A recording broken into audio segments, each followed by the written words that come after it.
Bueno, seguimos con el tema ecosistema, la parte 2. También, fíjense que nosotros en el primer video clasificamos según el origen del ecosistema. Y ahora podemos clasificar a los ecosistemas según la presencia o ausencia de factores condicionantes. Ustedes tienen la bibliografía y van a leer cómo nace esta clasificación, que es por una necesidad de delimitar, como dice, las regiones según la presencia o ausencia de factores condicionantes de la ocurrencia de la enfermedad para la región en sí y para regiones epidemiológicamente relacionadas. Estos profesionales ven la necesidad, cuando comienzan a hacer la vigilancia epidemiológica de la fiebre aftosa, de entonces clasificarlo a los ecosistemas según la presencia o no de los factores condicionantes para que se presente una enfermedad. También vieron que en cada región estos factores actúan en grados y tipos de relaciones diferentes, de forma tal que se pueden caracterizar sistemas ecológicos particulares para cada enfermedad.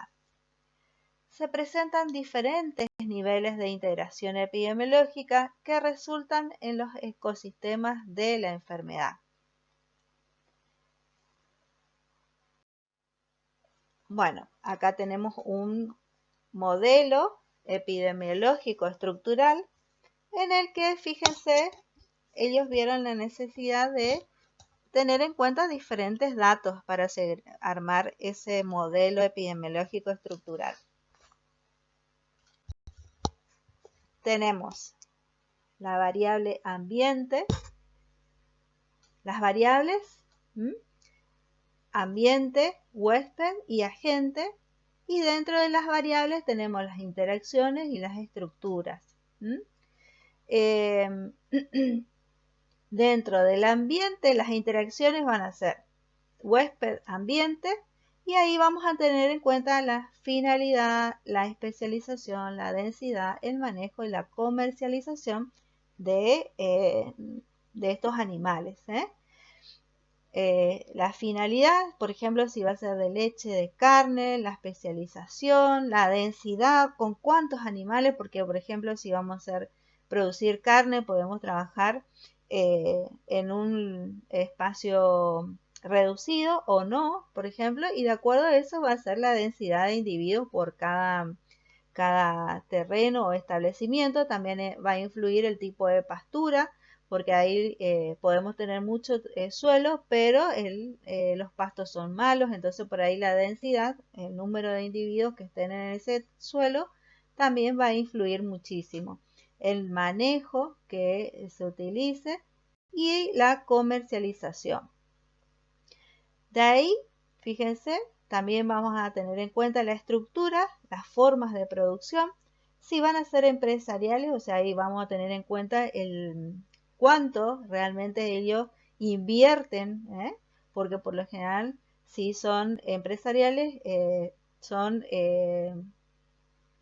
digamos, organismos, o sea, privados que invierten para que un producto sea bueno y en cierta forma rápidamente le dé lo que ellos necesitan, que es la parte económica, el dinero, que rápidamente obtengan un producto y rápidamente se pueda vender.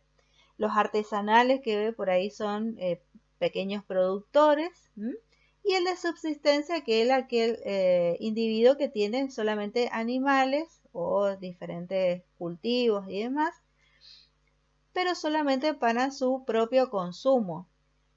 De ahí, fíjense, vamos a pasar a las interacciones agente-ambiente, que vamos a tener en cuenta el tipo o la vía de transmisión que nos interesa.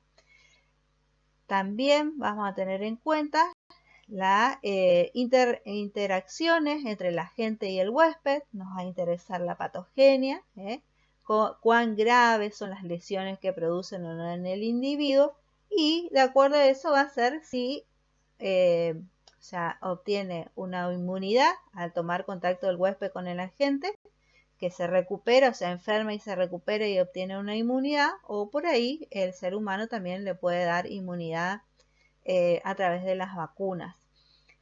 Y en este caso, fíjense, siguiendo, digamos, el recorrido, nos lleva a los tipos de ecosistemas que vamos a encontrar. Tenemos el ecosistema endémico primario, el ecosistema endémico secundario y el ecosistema ocasional, o lo vamos a encontrar como paraendémico, el ecosistema indemne o libres, y en el ecosistema, perdón, endémico secundario sería el epiendémico también, se le denomina epiendémico. Bueno, el ecosistema epiendémico, también denominado ecosistema secundario, se caracteriza por un alto grado de dependencia de otro sistema ecológico. Son ecosistemas endémicos en los cuales influencias externas periódicas producen cambios generalmente cíclicos en los componentes del mismo. Son regiones de recría y terminación de animales que reciben individuos jóvenes para pasar breves periodos de engorde, periodos estos comúnmente asociados al aumento estacional de la incidencia de la enfermedad en el ecosistema. En forma parecida, también vamos a encontrar en salud pública con sitios de concentración periódicas de personas, áreas turísticas, cuarteles, perdón, ahí está mal, migraciones, etc. El aumento de la enfermedad puede deberse a la introducción de bovinos infectantes o individuos susceptibles jóvenes o ambos. En el caso de cuando les habla de la ocurrencia en salud pública, se dan en qué tipo de estaciones o periodos, que es lo que siempre yo les pregunto a sus compañeros cuando cursan en forma presencial. ¿En qué temporada creen ustedes? Serían la temporada de verano, por ejemplo, si van de vacaciones a Brasil, un ejemplo, que justamente se vienen dando en esa temporada, se vienen registrando casos de dengue en Brasil y tiene sus individuos, sí, tiene su población normal, que puede estar afectado o no por el virus del dengue en ese momento, y los argentinos también vamos a esos lugares, somos nuevos huéspedes susceptibles que podemos contraer la enfermedad. Entonces, en ese momento, en los registros a nivel de salud pública de Brasil, se va a ver aumentado. ¿Por qué? Porque hay argentinos que tal vez estén todavía y comiencen a padecer la enfermedad y son registrados. Entonces, en ese caso, pasarían a ser un ecosistema epiendémico. Lo mismo pasa con los animales que van a la zona de recría y terminación, como les dice ahí. ¿Por qué? Nosotros, por ejemplo, en la zona de Corrientes somos, y ciertos lugares que se dedican solamente a la cría, Tienen los individuos adultos que son reproductores, llega el momento, se produce la fertilización, pasa el tiempo, tienen nuevos terneros y pasado el tiempo del desarrollo del ternero se los vende y van a estos lugares donde que están dadas las condiciones para que el suelo, el clima y todo lo demás influye que pueda en cierta forma comprar individuos nuevos, los lleva a esos lugares, por ejemplo en la zona de la Pampa, que tienen lindas pasturas, entonces los compra, los alimenta y rápidamente se engordan y después van a faena. Entonces, ¿qué es lo que estamos haciendo? Ellos ya tienen individuos susceptibles o infectados en la Pampa, por ejemplo, y este productor lleva individuos de acá en la zona norte, individuos nuevos o terneros, los lleva a esa zona que posiblemente o no, dependiendo del individuo, algunos ya lleven la enfermedad o pasen a ser huéspedes susceptibles. Y cuando llegan a la zona de la Pampa, El infectante obviamente va a infectar al resto de la población que tiene en la pampa este nuevo productor. O supongamos que el ternero esté libre de la gente, no tenga la enfermedad, pero ingresa en un lugar donde hay casos y que toma contacto con estos individuos que tienen la gente y pasa a ser un nuevo caso. Es un huésped susceptible que toma contacto con el agente y pasa a ser un nuevo caso. Y es por eso que ya teniendo entonces en ese establecimiento casos, aumenta el número de casos porque tiene nuevos susceptibles o nuevos infectantes. Bueno, fíjense, acá tenemos la figura. En la circunferencia más grande vemos el ecosistema epiendémico, que tiene todos los factores determinantes para mantener la enfermedad, porque se dice que es un ecosistema endémico, pero que se ve afectado por otros sistemas ecológicos. ¿Qué pasa? Ingresa que aumenta el número de casos. ¿Por qué? Porque pueden ingresar a través de la compra de nuevos animales, que estos pueden ingresar como enfermos e infectados o como nuevos susceptibles. Y de ese grupo salen los inmunes, porque ustedes saben que terminado el periodo de engorde, estos directamente pasan a faena. Bueno. Ecosistema endémico o endémico primario. Estas regiones se caracterizan por contener uno o más tipos de agentes. Ejemplo, el virus de la fiebre aftosa lo mantienen en forma permanente, pues son autosuficientes para mantener el ciclo completo del agente, porque tiene el reservorio, el mecanismo de transmisión apropiado y el número de huéspedes susceptibles. La renovación de la población animal en esta región es lenta, pues son características las actividades de cría, pudiendo no incluir el ciclo completo de terminación del animal. En las áreas endémicas es poco frecuente la aparición de brotes epidémicos debido a la elevada inmunidad poblacional existente. En estos casos, fíjense, ellos tienen todo, tienen el huésped susceptible, tienen la gente, todas las condiciones para mantener la enfermedad. ¿Por qué? Porque como al ser una zona de cría, tenemos los adultos que ya son inmunes, que son los reproductores, y todos los años nacen nuevos huéspedes susceptibles.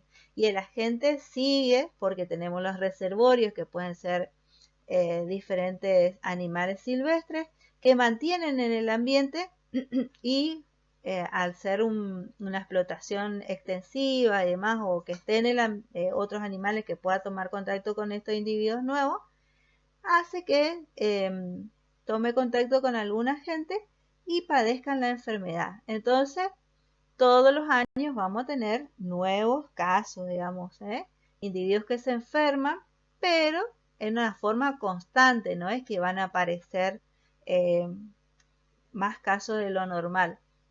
Es lo mismo que cuando hablamos, por ejemplo, de las gripes o las alergias. Dependiendo del periodo estacional, nosotros sabemos porque todos los años nacen nuevos huéspedes susceptibles. Estamos hablando ya del ser humano. Y que en esta temporada, por ejemplo, ¿qué tipo de patologías respiratorias aparecen? Las gripes. Y si hablamos en el periodo de septiembre a octubre, vamos a tener que justamente al nacer nuevos susceptibles en la Argentina, vamos a tener nuevos casos de alergia, porque algunos pueden o no, a través de las vacunas o a través de tener contacto, crear inmunidad. Un ejemplo así, para comenzar con los ecosistemas endémicos. Entonces quiere decir que es un ecosistema en el que tiene todos los factores, el agente, el huésped susceptible y el medio ambiente, que le dan las condiciones para que se mantenga constantemente el agente, complete su ciclo en ese ecosistema. La aparición ocasional de una frecuencia elevada de casos se asocia a mudanzas evidentes en el ecosistema, aparición de variantes antigénicas, modificación de la estructura poblacional o de los regímenes de comercialización, etc. Bueno, fíjense, ahí les muestra el círculo mayor, les muestra que tiene la gente, que tiene los enfermos y infectados, que estos pueden pasar a ser inmunes, y estos inmunes, por ejemplo, van a dar, igual que los huéspedes susceptibles, las especies susceptibles, pueden dar, que son los reproductores, pueden dar nuevos nacimientos y así nuevos susceptibles, y mantienen el ciclo de la gente en ese tipo de ecosistema. El ecosistema paraendémico carece de los factores o elementos necesarios para mantener en forma continua el ciclo infeccioso. Se da por la baja densidad de poblaciones susceptibles, el limitado movimiento interno y la escasa migración de animales. La posibilidad de transmisión de la gente son escasas. Bueno, por lo general se da en los de tipo de producción artesanal sería, o de subsistencia más que nada. ¿Por qué? Porque puede o no tener el agente, y es cuando ingresa por algún qué sé yo, animal silvestre, pero muy raro sería, que algún elemento ingrese, o un huésped susceptible, porque por lo general el pequeño productor lo único que hace, o el que es de subsistencia, lo único que hace es que tiene una vaquita para su leche, o una ovejita o un pollo, y entonces tiene animales, pero solamente que le dé los subproductos que pueda obtener de él, pero no ingresan nuevos susceptibles en ese tipo de ecosistema. Entonces, por algo que ingresa en forma esporádica, que por ahí compre algún animal o ingrese algún animal silvestre en ese tipo de ecosistema, es donde se puede dar la ocurrencia de la enfermedad en forma esporádica. Se debe a la combinación de interacciones con elementos externos, ¿sí? Ecosistema paraendémico. La manifestación clínica de la enfermedad depende de la interacción con otros ecosistemas en forma ocasional y no asociada a una estación determinada del año. Bueno, el ecosistema indemne o libres. En estos ecosistemas el agente está excluido o indemnes de la enfermedad. Nosotros tenemos la región sur o la Patagonia, región patagónica. Sabemos que es una zona libre, pero por forma natural, por todas las divisiones geográficas, el clima, todo, influye a que no tengamos individuos que hayan tenido o padecido, o que esté la gente en ese de la fiebre aftosa. Eso sería un caso. Por ejemplo, si teníamos nosotros la posibilidad de que en el caso de la encefalitis pongiforme bovina también se viene controlando a nivel, por ejemplo, no se puede importar más, no se pueden comprar más productos de harina de otros de bovinos de otros países. Está prohibido en la Argentina para mantenerse en un ecosistema libre de esa enfermedad. Y se viene realizando diferentes tipos de estudios en los frigoríficos para mantenerlos libres de la encefalitis espongiforme bovina o enfermedad de las vacas locas.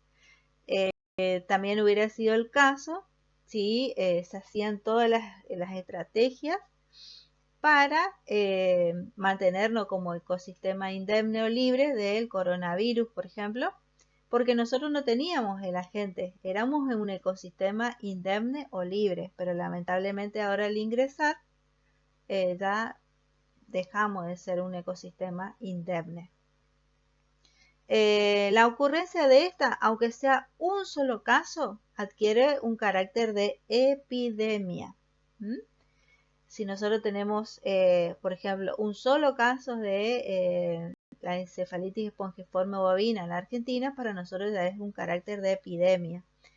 Son pocos dependientes de las influencias externas, debido a los rasgos naturales de la región, asociados o no a las acciones impuestas por el hombre.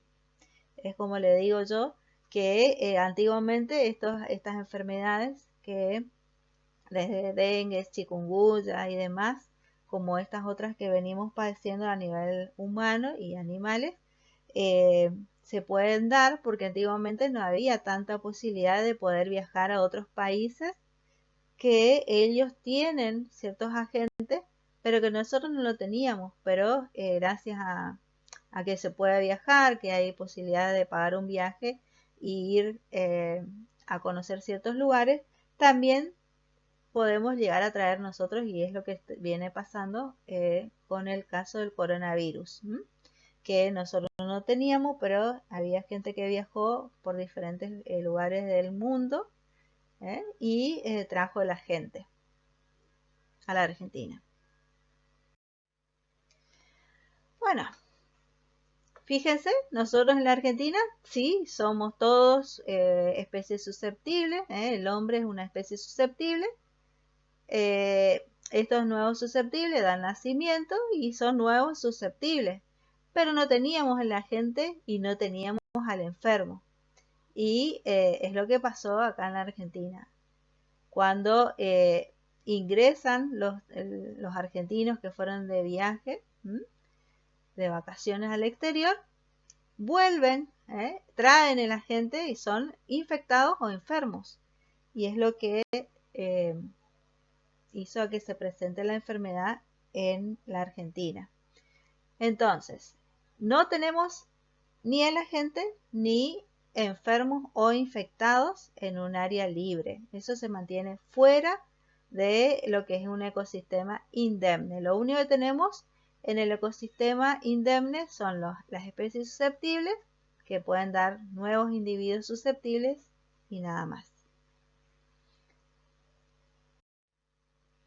Bueno, de acuerdo a la economía, van a leer, yo la verdad lo voy a reducir un poquito a este cuadro, pero ustedes tienen la posibilidad de leer tranquilamente después la bibliografía, que habla de la economía.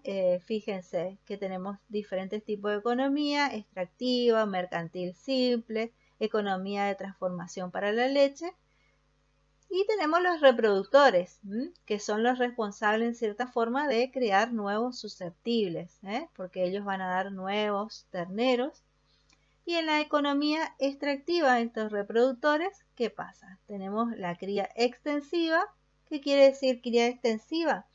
Que tenemos mucho suelo, por ejemplo, campos de miles de hectáreas, con endemicidad del virus y estabilidad de la población huésped. ¿Qué quiere decir?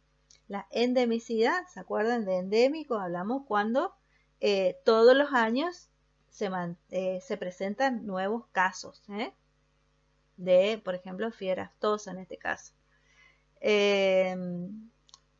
Entonces, en la economía extractiva estamos hablando que es de cría, la cría extensiva, o sea que tenemos mucho suelo y que los animales tienen suficiente espacio, que están bastante esparcidos, no están tan en contacto, pero en ese momento, como es un establecimiento de cría, tenemos terneros, novillos jóvenes y los animales de descartes, que ellos pueden ser nuevos susceptibles o infectados.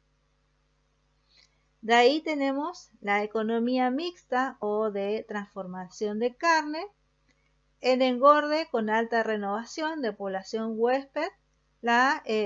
Frecuentemente se presentan los brotes epidémicos, que era lo que hablábamos, que era en las zonas donde se van al engorde o la terminación. Fíjense que también en este caso también se pueden presentar un ecosistema epidémico cuando se van a los mataderos o a los frigoríficos, porque ahí se encuentran con otros individuos que vienen de otros lugares, que tal vez tengan la enfermedad o no, o el agente, y estos que ingresan al matadero ingresan y son nuevos susceptibles, no tienen el agente o viceversa. Después tenemos la economía mercantil simple, es en el caso que yo les decía, en los pequeños productores, que tienen brotes esporádicos de fiebre aftosa porque ellos no están constantemente renovando ni toman contacto esos animales con otros, no tienen contacto con otros tipos de ecosistemas, y de ahí pasan a los excedentes que pasan al engorde, pueden pasar al engorde o al matadero o descarte. El excedente pasa a el engorde o directamente a el matadero frigorífico. Después tenemos la economía de transformación de leche. Fíjense que también es, si estamos hablando de un establecimiento que tiene productores de leche, están los productores y a su vez estos productores van a dar terneros porque con cada aparición las hembras tienen producción de leche en sus mamas y se pueden dar brotes esporádicos de fiebre aftosa en esos establecimientos porque ellos no es que constantemente están renovando su población, ellos mantienen sus hembras y sus machos por un tiempo considerable, que es el periodo de vida útil de cada animal, que ellos ya lo tienen, digamos, en registros, y en base a eso van a ser los individuos que van a pasar por excedente, que van a pasar a engorde o a descarte por algún inconveniente que puede ser que esos nuevos individuos no les sirva, o en el caso de los terneros ellos por aquí no los quieren mantener, entonces lo pasan a excedente o descarte, o lo pasan para engorde o lo pasan para la faena directamente. Y a través de la leche, que ustedes van a leer, si tienen la posibilidad, completo la bibliografía de los diferentes vías de transmisión o vehículos que pueden pasar, o los reservorios de un ejemplo, porque recuerden que la bibliografía se desarrolló para tratar y mejorar la vigilancia epidemiológica, en este caso la presentación de la fiebre aftosa en los animales de producción. La leche, por ejemplo, que pasa a la cooperativa y a la industria lechera también. Bueno, muchas gracias, chicos. Después de una lectura del material bibliográfico, seguimos con los ejercicios de trabajo práctico. Buena semana para todos. Por favor, me gustaría que lo lean al material y en base a eso, recuerden que es solamente mera ayuda para que ustedes, porque no podemos dar clases presenciales en el que se pueden sacar las dudas en el momento.